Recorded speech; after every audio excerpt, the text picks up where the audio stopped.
Hi. So we're back at the Caravan and Motorhome Club CL site in Newtown, Linford. So it's only about 15 minutes from the house, but it's somewhere where we can come, have a little bit of peace and quiet, sit out in nature, light a fire, and do some outside cooking. As you've probably seen, I'm getting really into my outdoor cooking. For the last 5-6 years now, Joe and I have been on a bit of a camping adventure, starting off in a camper van, self-built camper van, then into a caravan, then into another camper van, and now we've got a roof tent that comes sort of like drive-away awning, which we sleep in now. So yeah. But anyways, it's all about getting out, isn't it?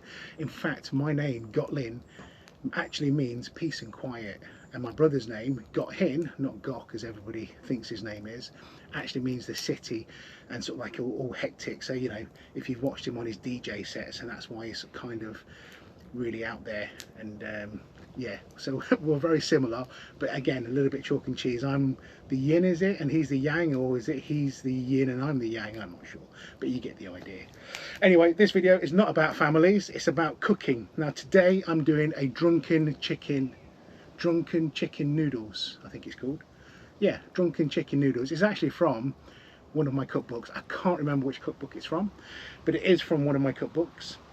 So I'm going to do some preparation. So we have prepped the chicken, and I have wrapped it in nice parchment paper. It does look nicer for the camera, with the illusion that it's been from a butcher's. It was actually from the local supermarket. It was chicken thighs, skin on, bone in, with a pair of scissors, which we find is a lot easier. We take out the chicken bone that's in the middle, and then we chop the chicken into nice bite-sized pieces. So there's my chicken ready already. I do need some slices of ginger. Now, I've been watching a lot of camping videos of recent, and everybody's using these open-all knives. Now, I guess it's all about traveling light.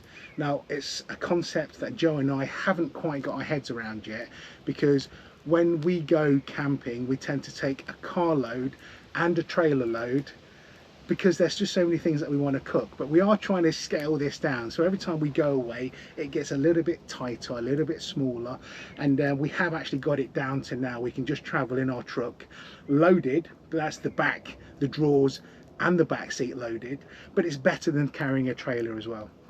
Okay, so we need some slices of ginger, because I'm not a fan of eating ginger. I like the flavour, but I won't actually eat it. I'm going to leave the skin on. I think I'm just going to take a chunk off the end. Yeah, where was I? I was going on about watching a lot of camping videos.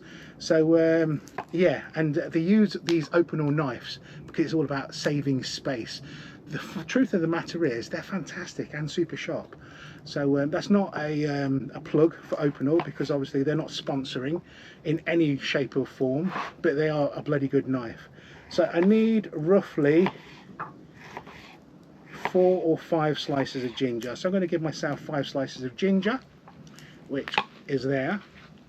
I have some spring onion, which, you know, I could take the ends off. You can obviously eat this. I'm going to take that one. That one's looking a bit yellow, and I literally throw that into the fire. The beauty of cooking outdoors is that if it's biodegradable or like vegetation, you can just bin it, which is all good. Same with these as well. So I'm just going to take the heads off this spring onion, and I'm going to throw these straight into the fire, because I can. Straight into the fire. Fire pit's just there, which you've probably saw me lighting at the beginning of this video. I'm going to chop my spring onion into roughly 5cm pieces. So let's start off with the whites, and again I'm just going to chop these in half. Now, I do enjoy cooked spring onion. I'm not a massive fan of raw spring onion. I do find it's a little bit, so it's a bit woody, that bit. I'm going to take that bit off. It's a little bit strong in flavour for me, but cooked spring onion is fantastic. Ooh, yeah. They are so sharp. I just caught my finger, but I think there might be a bit of skin in there now, but no blood, which is all good. And Joe's laughing on off camera. You can probably hear her because there's a mic on that. So that's another thing as well, because I'm not in a, I'm sitting down. This is where, you know, in a professional kitchen, I'm tucking my fingers away and I'm being really careful. Out here in the wilds, there's just something that's quite primal, actually. And I'm maybe not as, you know, clever with a knife as I am normally in a professional kitchen. Another woody bit can go in the fire. Again, about roughly 5 centimeters. So there's a spring onion, and I missed a bit. So that's my spring onion chopped. My ginger. Now, Joe, for the video, I'm going to prep. Well, actually, I'm not, because it's just going to complete waste. Now, in this recipe, you would normally put 2 cloves of garlic and you would mince this down. Now, the reason we mince the garlic is because it will infuse the dish completely. Okay, if you're like Joe, who can't eat garlic, actually, she's okay if it's infused into the oil. I would leave it whole, maybe saute it off at the very beginning, then take it out before I add any wets. Once you add a liquid to the garlic, it actually breaks down the fructans, I think it is, that's in here, that upsets Joe. So in the oil it's fine, but as soon as we add wets, you can't use that. So anyways, guys, for the video, you need minced garlic, and again, by mincing it, it infuses the entire dish. If you were to leave it a little bit more whole, you can then pick it out as you're eating, okay? But I'm going to leave the garlic out, as normally I would put that in. I have my noodles, which I'm going to get the wok on in a second. We're just going to parboil these, or boil them, just so they're cooked, and then we'll do a nice sauce. The chicken, like I said, is already prepped. Now, again, this recipe calls for choy sum. Now, choy sum is like a Chinese spinach, okay? I hadn't been to the Chinese supermarket. We did have some Napa cabbage in the fridge, so I am literally just going to use some Napa cabbage. I didn't bring a plate over with me. This is a nice clean table, so I'm just going to... I'll move the spring onion onto the table. There you go. This is the first time I've used this table, actually. It's a brand new table that we've bought. It folds away into a little sort of like bag that you can just carry around with you. So this is Napa cabbage, probably a bit too much actually, so I'm going to use that bit, and I'm just going to chop this down into slices. Again, tucking my fingers away because this knife is like a razor. And that's my whole chopping board moving. And there's my Napa cabbage chopped as well. Now, in addition to this, I have some sauce ingredients which I have just put down to the side, so you probably can't see this on camera, but down there, sitting on a log as you would in a field in the middle of Newtown, Linford, Leicestershire, we have some red wine. Remember, this is a drunken chicken, so there is an element of alcohol in there. We will cook the alcohol out of this completely, but we will be left with that red wine flavour. You could use a nice cream sherry as well, or a nice sweet sherry, which would be lovely in this. We have some oyster sauce, and I've got gluten-free oyster sauce because Joe's celiac. We have some... Ooh, see, I very tentatively leaned over to get this. I didn't want to fall off my stool. We have some gluten-free Kikkoman soy sauce. Yes, Kikkoman are one of our sponsors, and I am very proud because literally in the normal Kikkoman soy sauce there are 4 ingredients, which are soybeans, water, salt and wheat. Okay, now there's only 3 ingredients in this one because there's water, soybean, salt. Actually there's 4 in here as well. There's spirit vinegar in here. But what I'm saying is, guys, try and get yourself a good soy sauce without all the crap in it. Let's be honest, okay? If it's got E numbers, you shouldn't be, you don't really want to put it into your body. All right, so gluten-free soy sauce. I'm not going to lean over just in case I fall off. We also have some sesame oil, and a little bit of oil, and I'm also going to put a little bit of chicken powder in there. Now, here I am talking about E numbers. Chicken powder, which makes everything taste fantastic, is full of E numbers, and it's also got MSG in it. Now, I know in the past I've always turned around to you guys and said, look, you don't need to add MSG if you know how to flavour food right, which is completely true, because by the time we put soy sauce and oyster sauce in there, we're getting that umami kick. Now, MSG, or monosodium glutamate, gives you that silky smooth taste in the mouth, okay? It does make everything taste fantastic. We're all addicted to Pringles. Pringles have MSG in. But yeah, that is your choice. I'm using a chicken powder. I'm using the standard Chinese chicken powder. You could, of course, use a chicken stock that you would potentially make at home just by using chicken bones and maybe sort of like some veggies in there as well. Okay, right, I'm going to move over to the fire and I'll see you over there. Okay, so I have my wok in my wok without trying to put out the fire like I did earlier, and I'll show you a clip of that in a bit, because I did put the fire out accidentally by dropping the kettle in there. Well, I actually placed the kettle into the fire thinking, oh, I'll keep it warm, and it fell over and we lost all of the boiled water.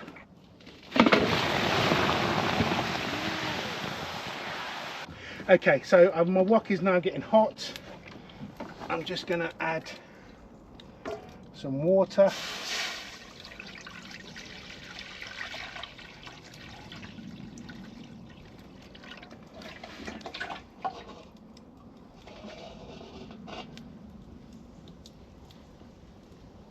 Okay, right.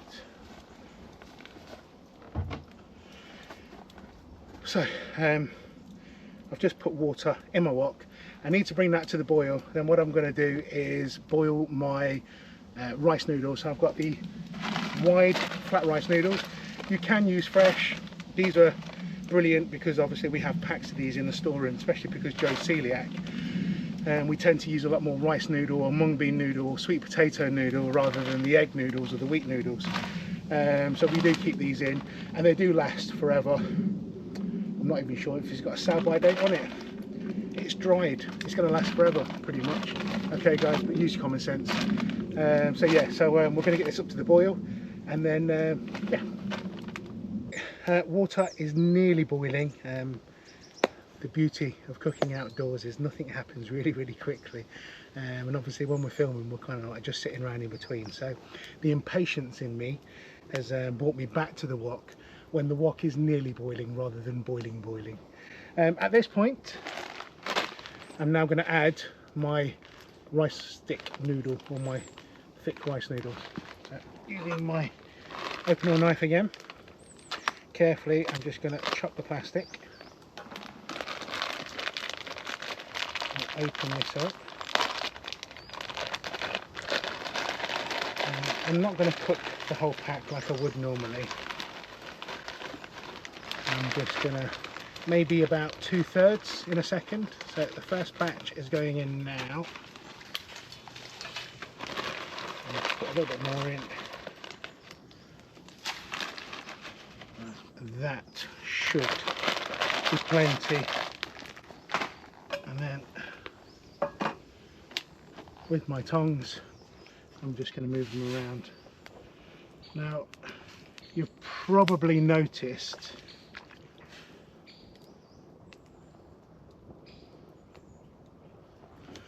my lovely wok. It's a Netherton Foundry wok. They did gift this to me, and because I have an induction hob at home I don't really use it that often. But now that we're cooking a lot more outdoors because the weather's been so nice and we've got proper gear to do this, I am using it a lot more, and it is fantastic. It's pre-seasoned, so it's ready to go. Don't get me wrong, guys, if you're not careful things will stick to this, but you know, in reality it's brilliant, and you know, just get carbon steel woks are that little bit more tricky to use, that's all. Normally as well, now we do obviously in a restaurant, but normally with a lovely carbon steel wok like this you wouldn't do soups or boil water in it. Now because what happens is it breaks down the patina that you've worked so hard to build. I am a little bit naughty, and again it's about packing light, otherwise it means I would have had to bring another pan. So this is a one pan kind of dish, just cooked at different times. So if you really want to look after your carbon steel woks, guys, and that patina, don't do soups, don't do steaming or braising or anything like that in these woks, because it does ruin them. You can obviously build up that patina again just by using it loads and getting loads of oil through there. So not all the time though, guys, okay? Every now and then it's okay. Some of the gear that we're using today as well, guys, the fire pit is just a standard fire pit that you can buy from pretty much any department store, Argos or B&Q or so forth.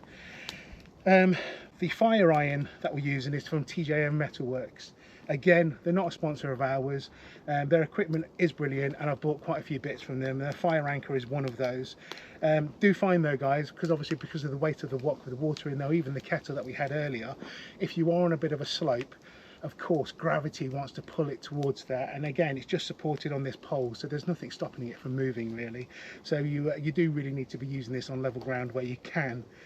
The kettle, can't remember where we got it from, but we wanted a big cast iron kettle.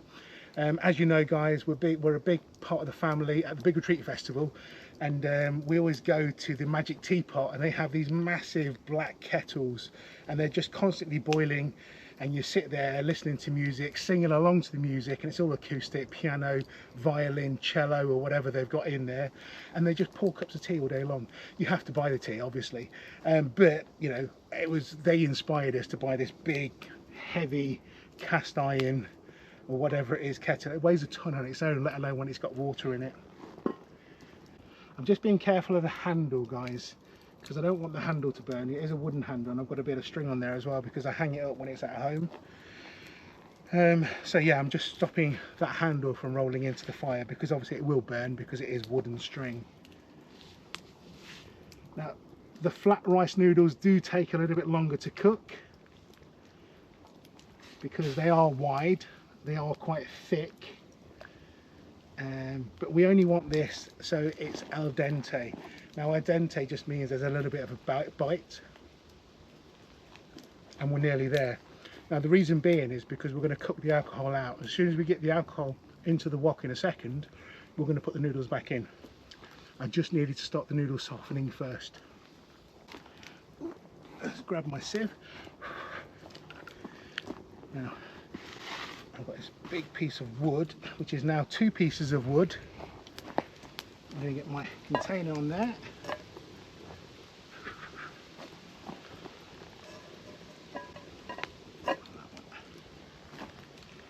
We're nearly there.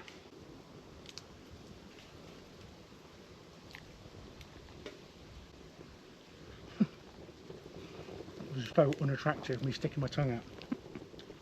Okay guys, so that's a little bit chewy still, a little bit al dente, it's about right. It will cook a little bit more.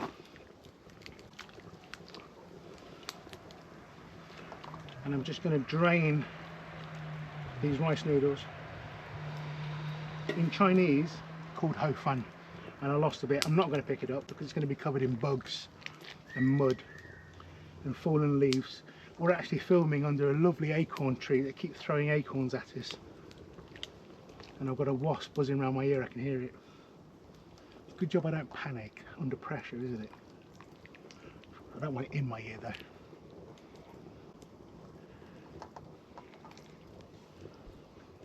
Okay, I'm just going to roll this off the flame now.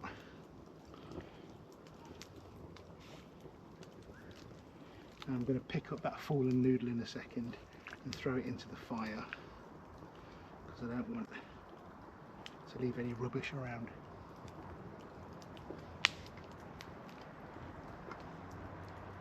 There's another one swimming in there somewhere, I can see it. There you go. Okay, now we're going to cook the chicken, but I've got to get rid of this water first, so I'll see you in about a minute. Wok's back on, empty the water out in the bush. Carbon steel, remember guys, when you're using carbon steel woks, get them hot before you start cooking. It doesn't take long over the fire. You can probably see it's just starting to smoke now. Now this is that patina that I was talking about in the wok. It's kind of the burnt on oil from previous cooks. This is where the flavour is. This is that wok hay that we talk about. A little bit of oil. You want to use an oil that can take high temperature. It's your choice. Have a look around, use your favourite.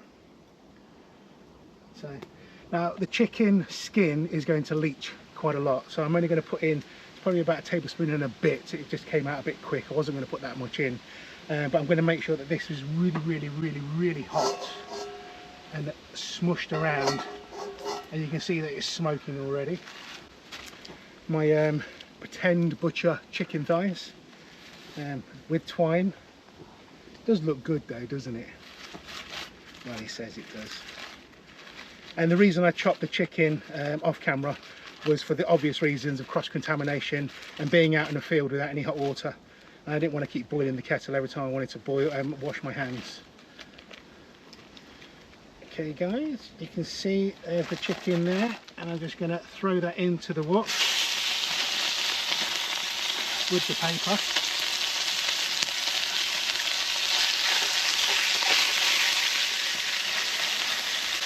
And this is just paper guys, so this is going straight on the fire.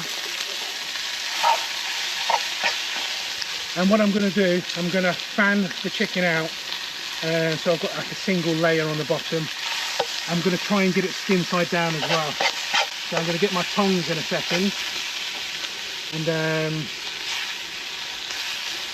get it all skin side down. I'm going to pop that on the edge there.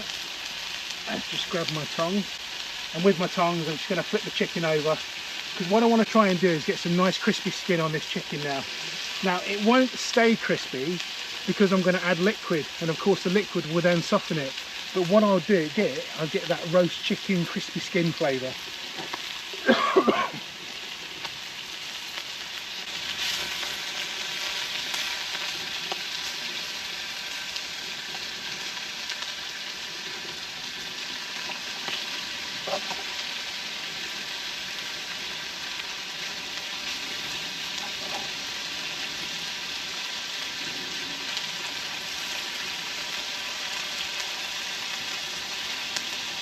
As you can see guys, all of that skin is now face down, and I'm going to get that nice and golden before I move it any further.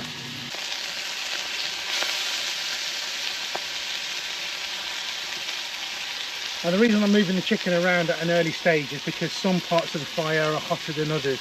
So some pieces of chicken are pretty crispy and other parts are just kind of stewing away. So I need to keep it moving really and find the hot spots. But every time I flip it, I then turn it skin side down again until I get it nice and golden.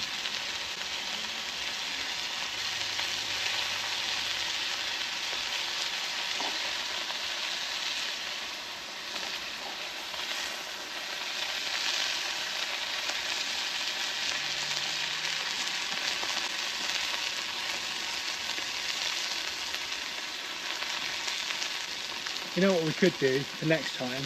Next time we just need a rod and stick it in the floor, and it'll stop it from moving forward.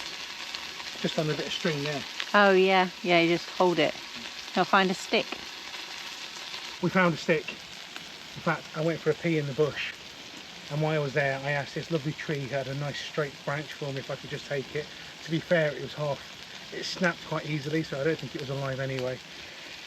But then we just chopped it down to size, but now my wok has stopped moving forwards. We're nearly there on the browning. It is taking a little bit longer. You can probably see in the wok I've got quite a lot of oil because of the chicken skin I was talking about. So I'm just going to get rid of that and throw that onto the fire because we don't need it.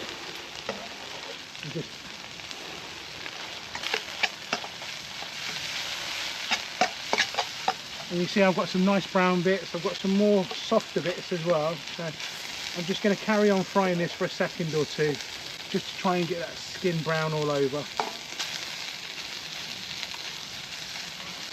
But it's at this point guys we can add our ginger. Now I've covered this quite a lot in a lot of my cooking videos. There are 3 Chinese or Cantonese aromas: garlic, ginger and spring onion. Normally this would have garlic, as I said at the beginning, but we're not putting it in. So I'm going to add my ginger, and I would then add my garlic, and I'm just going to fry off my ginger and the garlic had I put it in, just until it becomes fragrant.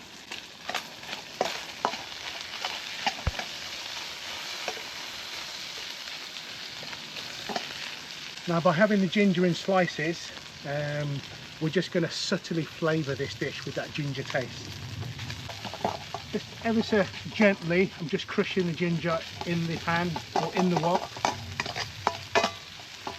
Now I'm going to add my spring onions. Now if you like fresh spring onion taste, you can put the greens in a little bit later.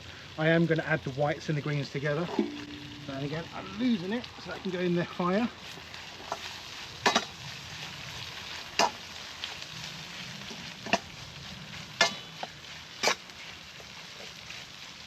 And we're going to fry the spring onions until it goes a nice charred kind of smoky flavour. I've just thrown some wood on the fire just to try and get a bit more heat underneath this wok.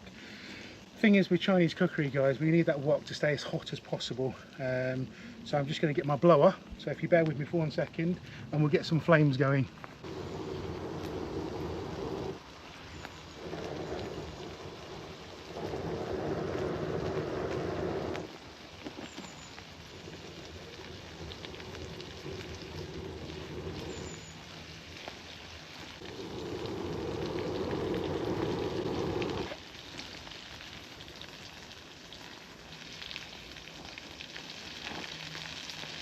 And you can already hear that that wok's starting to get hot again.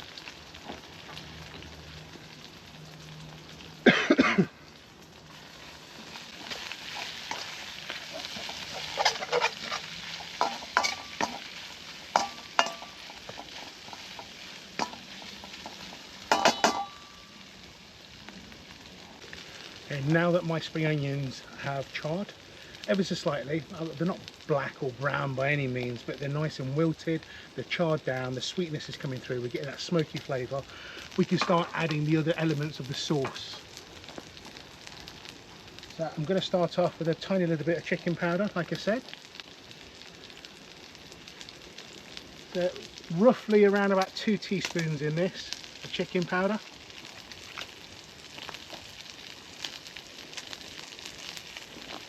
Then we're going to add some gluten-free oyster sauce. I'm going to put about 3 to 4 tablespoons in this because we've got all the noodles going in. So 1, 2, 3, 4, and that's gluten-free oyster sauce, this one. About a tablespoon of my Kikkoman light soy sauce. Maybe a tablespoon and a half. And then roughly half a glass-ish of red wine. This is a cheap red wine, guys. This is from Lidl. I'm only cooking with it. It's not like I'm drinking this.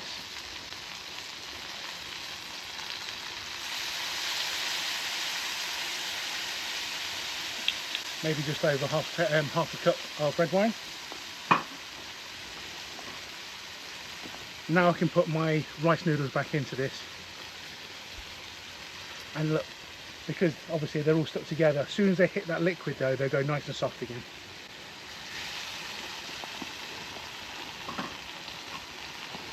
And all I do now is just keep that noodle moving in that new sauce, or with that sauce that we've just made, and they go nice and soft. You can see how they're loosening up already.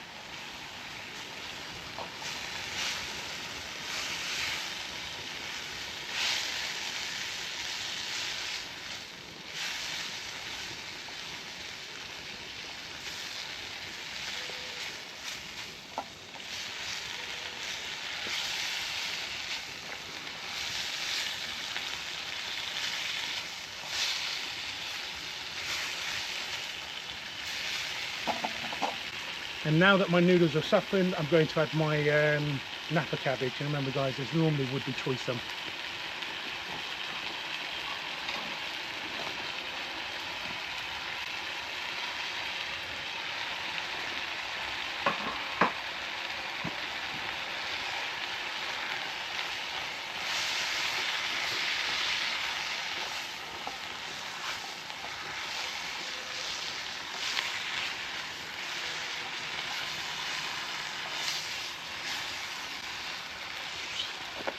Smoke all in my Smoky.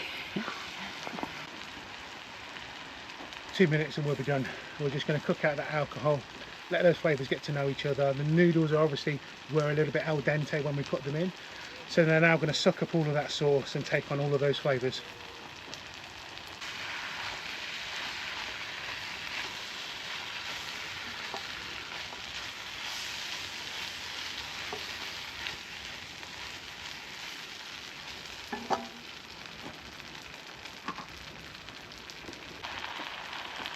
And the very, very last thing we're going to do, guys, is add just a little sprinkle of sesame oil.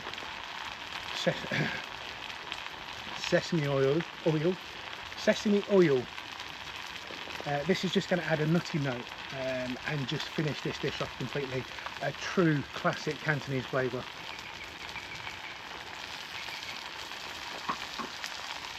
Final toss.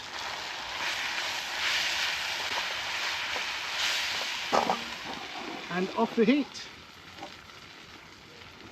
There you have it, guys. We're just going to plate up, so we'll be back in 1 minute. I'll try and do this without making a mess.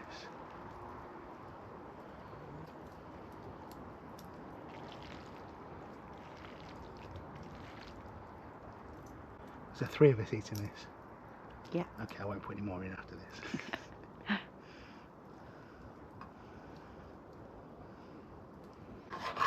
And there we have it. Drunken chicken noodles cooked over an open fire in the beautiful Caravan and Motorhome Club CL site in Newtown Linford in Leicestershire. I shouldn't be telling you guys this because you'll be getting booked up, and next time we want to come we won't be able to get a pitch. But yeah, it is a beautiful site, guys. It's nice and quiet. Literally we're the only ones here. What day is it? It's Thursday today, isn't it? So it is a Thursday, but still it's only the weekend tomorrow, isn't it? So anyways guys, let's try this. So let's try a bit of this chicken. So there's no skin on there. I think I've lost it all.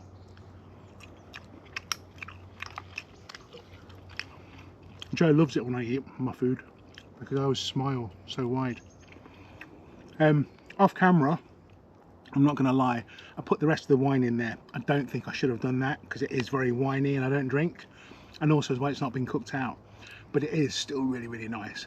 Let's try the noodles because obviously the noodles has soaked up all of that flavour. Not al dente anymore. Oh my god, that's good. Where's the sweetness coming from? There's like no sweetness going in there. It's such a sweet dish, probably from the wine. That's lovely, guys. One more bit. There you have it, guys. I hope you're enjoying the new videos I hope you're enjoying the new videos that we're currently filming at the moment. They are in preparation for a brand new show that we're filming called Camp Wok. This is kind of like just my love of nature, love of the outdoors, love of cooking outdoors. So we're going to be doing a lot more of these. I'm looking at launching them or posting them every Saturday at 9:30 in the morning on YouTube.